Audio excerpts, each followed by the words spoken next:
Hi and welcome to Free Hub. Today we are starting a new course on CompTIA Security Plus. It would be a guide to network security fundamentals, and we'll try to cover the course in 15 different lectures.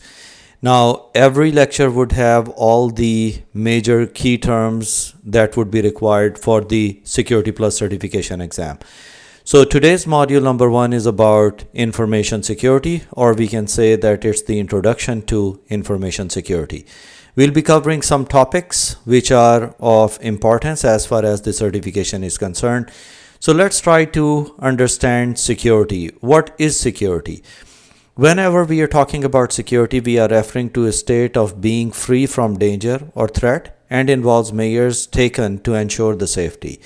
So the different measures that we are taking in order to protect our infrastructure, that's security.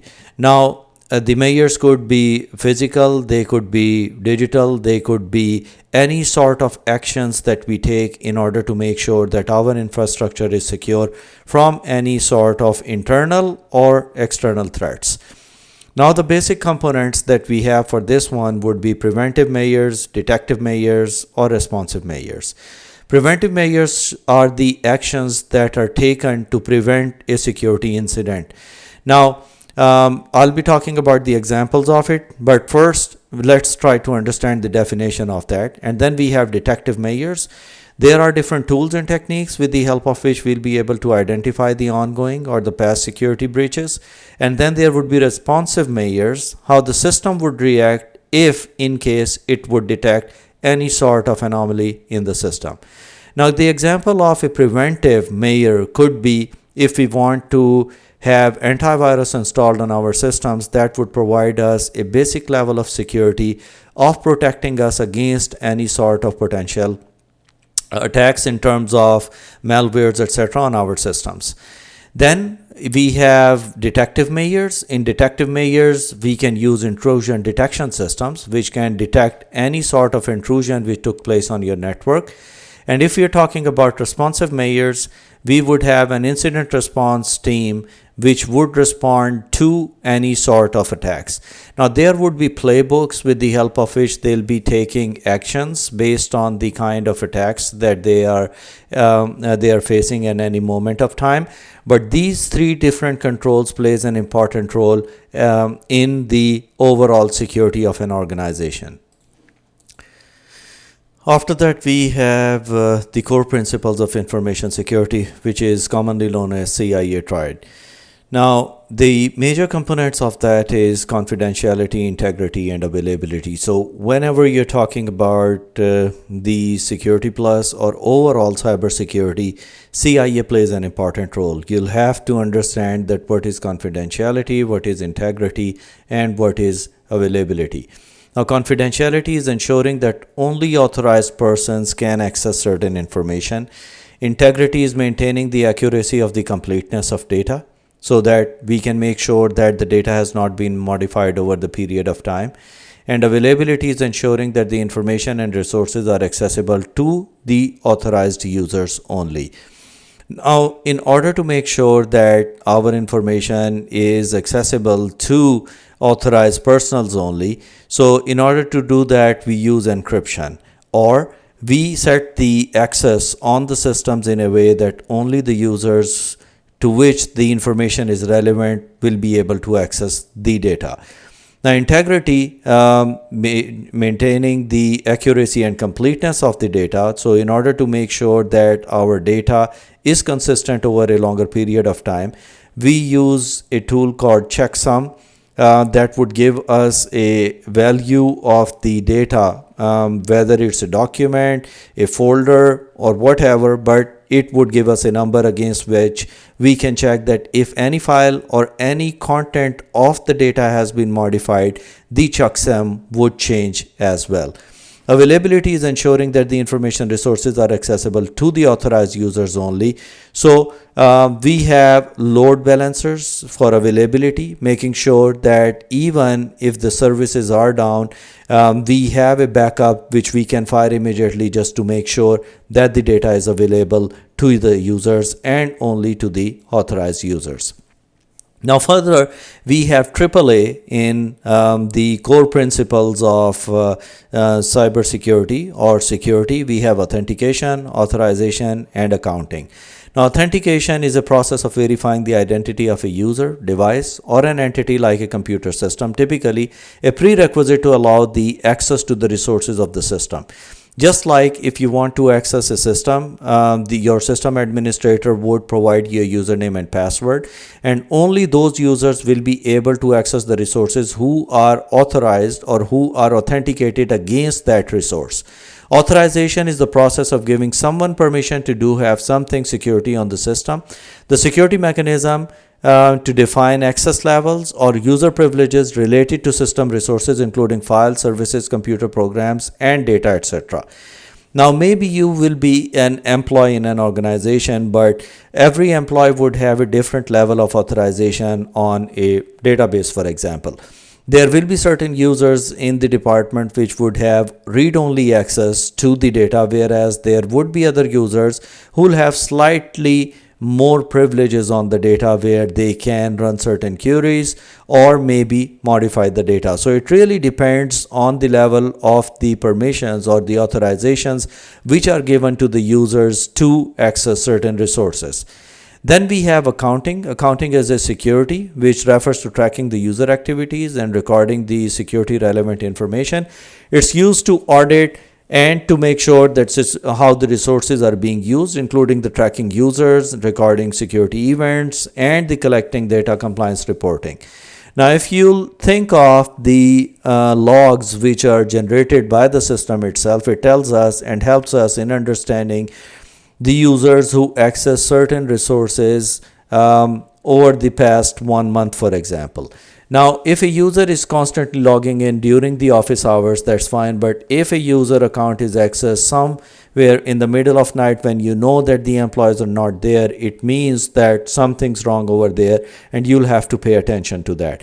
That's only possible if we have proper accounting of things and we can check the logs for that. Now, if we'll talk about cybersecurity in comparison to information security, cybersecurity focuses on protecting the digital data from unauthorized electronic access, while information security is a broader term which is about protecting the data in any form. So, if we talk about information security, that's quite generic. But if we are talking about cybersecurity, we are focusing on digital data, its protection, and protecting it from any sort of unauthorized access. So, example could be cybersecurity includes the securing data from malware attacks, whereas the information security includes both cybersecurity measures and physical security like locked file cabinets and physical protection of those assets. Now we have threat actors and their motivations. Now, individuals or groups that perform malicious activities to gain unauthorized access or their motive is to damage or disrupt the computer systems, those are the guys to which we usually say that they are the threat actors. Now, the main components for such people is maybe a financial gain, espionage, or ideological beliefs. The financial gain could be seeking the monetary reward, espionage, stealing the information for political, military, or economic advantage, and ideological beliefs means that committing attacks to promote political or social objectives. Example is a hacktivist is defacing a website to promote a political agenda that they might have. Now we have different kind of attackers and we are talking about them over here, where first category is unskilled attackers. Now unskilled attackers are also termed as script kiddies as well. These are individuals with limited technical skills who use readily available tools to execute the task. So they are not very smart programmers, but they are just experimenting on this stuff. They use pre-made tools, utilize the hacking software or scripts which are readily available. Their knowledge is limited, so they lack deep understanding of the systems and attacks. Example is an individual is using a downloaded DDoS tool to disrupt the local school website. So maybe they would launch an attack, but they don't know how to stop it. Now there is shadow IT, that's the use of IT systems and solutions within an organization without explicit organization's approval. Unauthorized software could be there, applications not approved by the IT department, or external devices, personal devices which are connected to the corporate network without the approval of your IT department. Now, if employees are using a personal cloud storage service to share the documents without the IT approval, the problem in that is that lots of documents which could be confidential for the organization could be stored in the cloud, which could be dangerous for the organization. Second example could be maybe you purchased a device and you hooked up to the organization network, which does not have an antivirus solution on that. So you cannot protect the network since your IT does not know that that device exists on your network. Then we have organized crimes. These are groups that engage in illegal activities, including cyber crimes for financial gain, etc. Their hierarchical structure could be well organized, groups with clear roles and leadership, etc. And sophisticated tactics could be there, which can use the advanced cyber attack techniques. Now, example, a criminal group conducts a ransomware attack on a national retail chain to extort money. That could be an organized crime because they targeted the national retail company for the sake of money. Now, there are insider threats as well, which are the risk associated with individuals within an organization who misuse their access to harm the organization. Now, these are the people who are working within the organization and they have access to the systems, and sometimes they are even aware of the weaknesses of the system. So sometimes they would either experiment on it or they would try to exploit the overall security parameter of an organization. Its components could be access misuse. Maybe they have an access using the legitimate access rights for unauthorized purposes, or maybe a malicious or negligent actions, either intentionally or by mistake. Maybe they'll use, or their computer will be used for any sort of attacks like that. We can understand that if an employee which is not happy with the organization is deliberately leaking the sensitive customer data to its competitors just to take a grudge out of the organization where they are working, maybe they are not happy due to the pay raise or anything, but there could be lots of things. Now we have hacktivists as well. It comes from the word called activists. These are the individuals or the groups who are hacking to promote political agendas, etc., or a social change. A political or social motives could be there, driven by ideological goals rather than their personal gain. Sometimes they are doing for the publicity, etc., targeting the high-profile entities to gain the attention, and to so that they are there in news and in front of public that these are the guys who attack certain organizations just to be famous in market. A group, for example, hacking a government website to protest against the policy decisions, etc. They might leave their banner and rest of the information just to show that they are the guys who actually targeted the systems. Then we have state-sponsored attackers, individuals or groups sponsored by the governments to carry out the cyber espionage or attacks to the advance the national interest. Now, government backing is there, where government would support these groups to attack another country. Maybe their sensitive installations, maybe their military systems, their power grid systems, their national databases, etc. So usually the kind of attacks which are there are highly sophisticated and they engage in complex strategic cyber operations.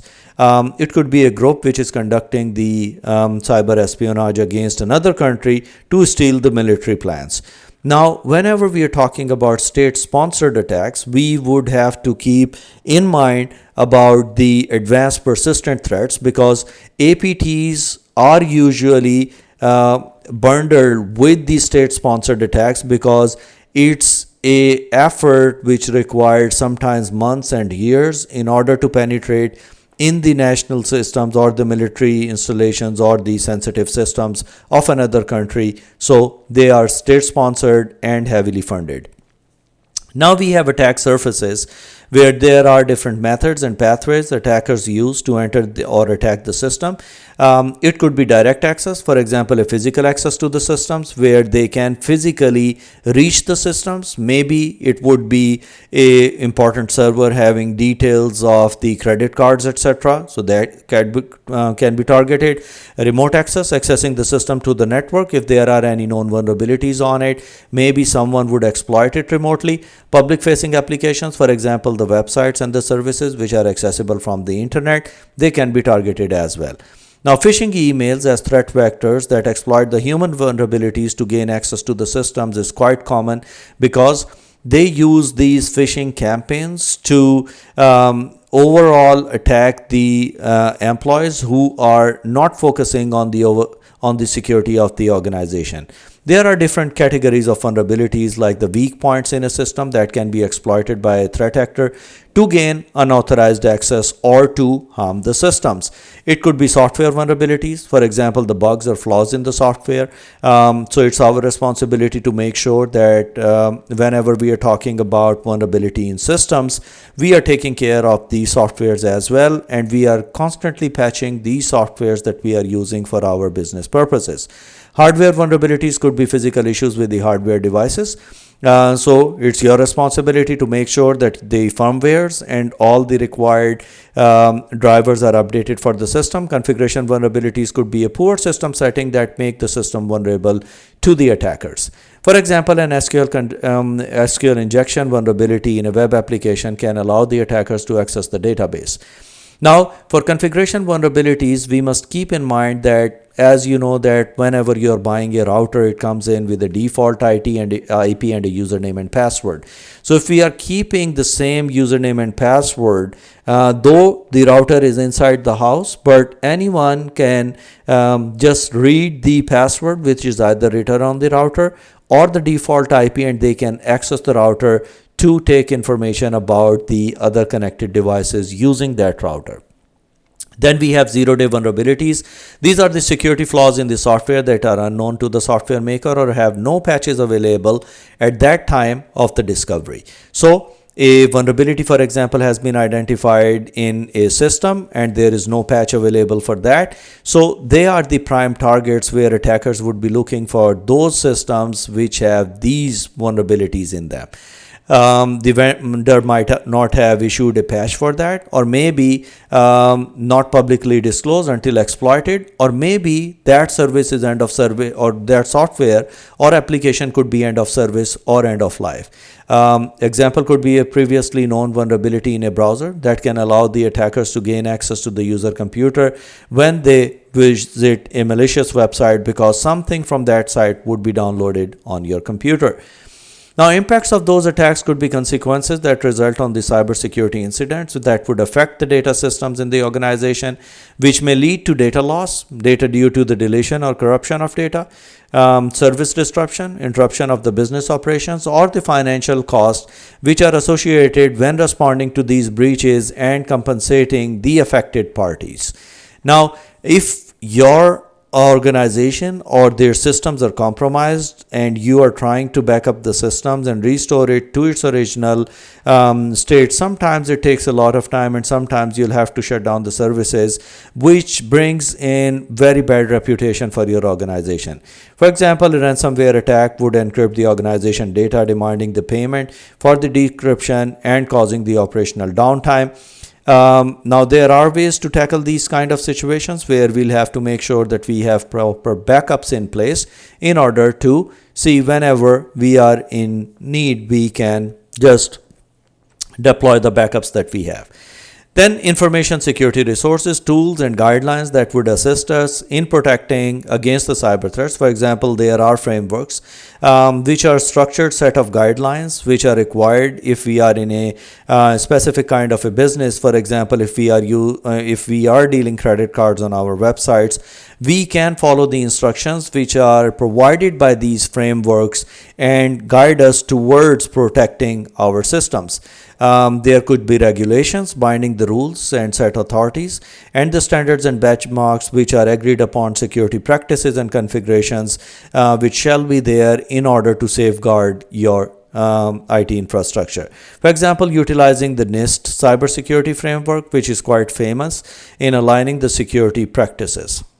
Now there are frameworks which are the set of policies and procedures which are designed to standardize and guide the creation, implementation, and management of security principles. Now, these guidelines are the detailed instructions how to apply the security measures and then the best practices, which are recommended methods and techniques proven to achieve those desired outcomes. For example, the best practice could be that you must not have a password where the username is appearing in the password, or the password should be at least 10 characters, alphanumeric, special characters, etc. So these are the best practices which are recommended that if you would have, there are less chances that your system would be compromised. Control objective is specific goals intended to meet strategic or the operational security demands. For example, if we are working on ISO standards, which is 27001 framework, that would include the controls for risk management, security policy, asset management, etc., information security, incident management. It would help the organizations in any sectors to secure the information assets. Now, there are certain regulations, mandatory legal requirements that dictate specific security measures that the organizations must follow. These are the compliance requirements as well, specific conditions that the organizations must meet to comply with the regulations, enforcement mechanisms that if you would not do that, maybe you'll end up by penalties or corrective actions that can be applied if you are not following the requirements as per the compliance. Now, auditing procedures could be a process of regularly reviewing your compliance and making sure that if there is a new standard, have you modified your processes so that you are meeting that requirement? Otherwise, whenever they would review it again, and if you're not following it, maybe they would revoke the certification that you have for that. For example, GDPR, the General Data Protection Regulator, it requires the company to implement the data protection mechanisms to ensure the privacy and security, such as requiring a consent from individuals before processing the personal data, and mandates the regular privacy impacts and the assessments, etc. So if you are maintaining the personal information of users, you'll have to follow certain rules and regulations for that. Now, legislation are the laws which are enacted by the government to protect the information to respond to cybercrime. For example, statutory provisions. And then in this one, there would be specific clauses, sections of the law that would define and dictate what is legal and what is illegal. Legal penalties could be fine, jail in other terms, or maybe the punishments, and the regulatory oversight governmental by the specific bodies that would be tasked to enforce these laws and making sure that you are following those practices. Now, the Computer Fraud and Abuse Act, CFFA in USA, that includes the provision against the unauthorized access to computers, networks, penalties ranging from monetary fines to imprisonments, etc., depending on the severity of the damage caused by the cybercrime, since you didn't follow the instructions which were there in order to make sure that you are keeping track of all the data and protecting information of the customers. Now, there are standards. These are repeatable rules and guidelines for cybersecurity practices. Security protocols are the detailed processes and the procedures which are designed to secure the systems and data. Then there would be compliance criteria, benchmarks that the organization must meet to consider compliant with these standards, and certification process that step the organization to follow and obtain a certification proving that you are following certain standards. Just like we talked about ISO 27001. So if your organization is ISO certified, it means that whoever is conducting a business with you, they'll be very much confident that you are following the instructions and you're following the standards. So transactions on your websites would be secure. Now, if we are talking about payment card industry, DSS secures that all the companies that accept, process, and store, transmit credit card information must maintain a secure environment to make sure that no credit card theft takes place using your website. Now there are certain benchmarks and secure configuration guidelines. These are the technical standards and guidelines that provide detailed instructions on how to secure systems and software, like configuration checklists, step-by-step guides to ensure that every part of the system is configured properly, security benchmarks, which would tell us that these are the metrics and the baselines to provide the measure of securing the systems, and then remediation guidelines solution to fix the identified security gaps during the configuration audits. Now, the Center for Information Security benchmarks offer a set of best practices that ensure the configuration of Microsoft Windows 10 or 11, including the settings, user settings, firewall configurations, and disabling the features which are not allowed. So that's a rule of thumb that if you're setting up systems, you'll have to make sure that only those services are enabled on those systems which you are using.